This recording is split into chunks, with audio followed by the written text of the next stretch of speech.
Ang patatas. Simple, madalas mong makita sa kusina. Laging kasama sa ulam, almusal, o merienda. Pero ang tanong, healthy ba talaga ito? O isa lang ba itong carb na dapat iwasan? Ngayong araw, alamin natin ang lahat ng benepisyo ng patatas at kung bakit ito pwedeng ituring na isang underrated superfood.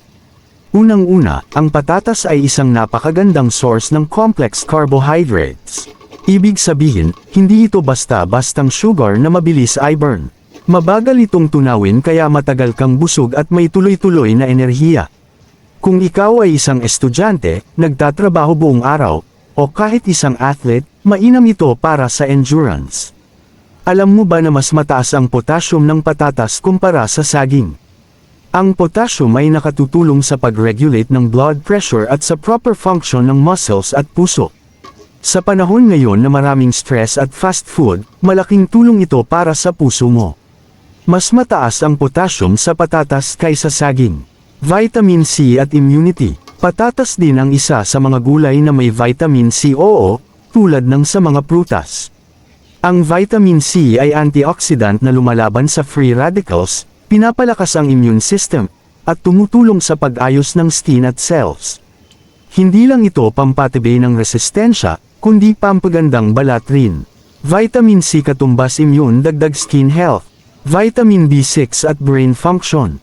Ang vitamin B6 sa patatas ay mahalaga sa brain development at mood regulation. Kung ikaw ay laging pagod, stressed, o hirap mag-focus, malaking bagay ang B6 para sa nervous system. Nakakatulong ito sa paggawa ng serotonin at dopamine, mga kemikal na nagpapasaya at nagpapakalmado. Vitamin B6 katumbas focus, mood, mental health. Fiber at digestion. May dietary fiber din ang patatas, lalo na kung hindi aalisin ang balat. Ang fiber ay tumutulong sa maayos na panunaw, pinipigilan ng constipation, at pwedeng magpababa ng kolesterol. Kung gusto mong alagaan ang iyong bituka at tiyan, ang patatas ay magandang dagdag sa iyong pagkain. Fiber katumbas healthy tiyan dagdag cholesterol control. Pero syempre, may catch. Ang patatas ay healthy kung ihahanda sa tamang paraan. Iwasan ang deep frying o sobrang mantika. Mas mainam kung ito ay nilaga, in-steam, o in-bake.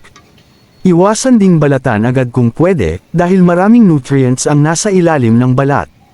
Iwas prito, steam, bake, o laga. Kaya sa susunod na makita mo ang patatas, huwag mo na agad isipin na ito'y carbs lang.